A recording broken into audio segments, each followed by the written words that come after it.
Welcome to Nasdaq TradeTalks. I'm Jill Malandrino, Global Markets Reporter at Nasdaq.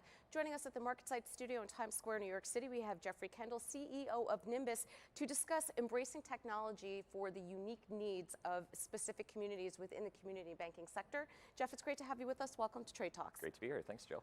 What is Nimbus? Who are some of your banking partners? Yeah, so we're a banking technology company, and we provide, basically think about the brain of a bank, the system of record that calculates the interest, keeps track of deposits, everything of that nature.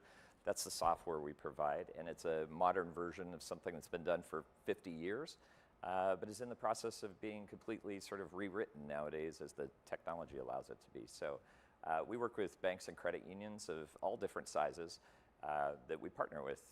Our largest customer is probably Zions Bank, down to small community banks that might be 200 million in assets. How does Nimbus solve issues faced by community banks and regional banks? What are some examples you can give us? Yeah, so one of the challenges that's going on in banking and credit union technology right now is that as digital has exploded, the number of different partners that are required to bring together the services that you and I as consumers use all the time, our mobile banking app, et cetera, it's very complex because it takes a lot of different capabilities to bring together the holistic capability. So what we're trying to do is simplify that, package it, manufacture it so that it's all purpose built versus trying to stitch a bunch of things together. And what that really does is allows us to upgrade the technology for the banks.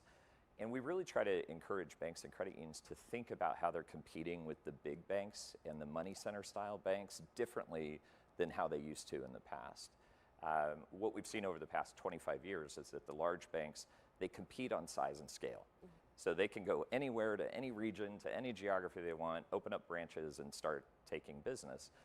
What we're trying to do is talk to community banks and credit unions about redefining community, and instead of focusing on just a local geography is how do you create products and services for broader communities that might not be geographically based. For example, we have a bank that we run that services physicians.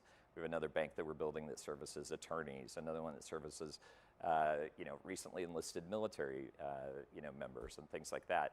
And so our whole point of community as a thing has changed from geography to now sort of what we do in our lives. And that's where we're helping banks offer services to those people. Well, there's been disruption in the regional banking space, as we're well aware of. How can regional banks continue to compete against the larger banks? Well, when you're competing on scale, it's all about just sort of getting as many transactions as you can, and it's not about really understanding the customer. The value that smaller banks and regional banks have brought always is that they were in the community and they really understood who they were serving and sort of had that relationship with them. In a large bank at scale, that relationship sort of goes away.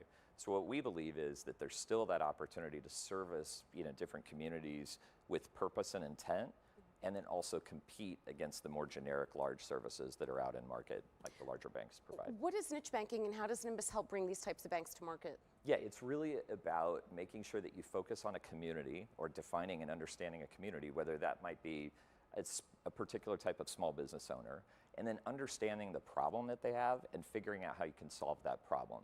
One of the biggest challenges in banking right now is that the products and services are largely commoditized. A debit card is a debit card. It's not that different from bank to bank to bank. But if you can apply it in a different way and actually solve a business problem, say for construction contractors or recently graduated students, then you have a chance of being sticky and relevant in a way that the larger banks aren't. And you recently went through new Series D funding, which is quite remarkable in this environment. How are you going to put that capital to work? Yeah, it's really about scale at this point. So we've done a lot of innovation. We've created a lot of interesting things. Now, how do we take it from 30 customers to 300 customers is really where we're investing. All right, appreciate the insight, Jeffrey. Thanks for joining us on Trade Talks. And thanks for joining me. I'm Jill Malandrino, Global Markets Reporter at Nasdaq.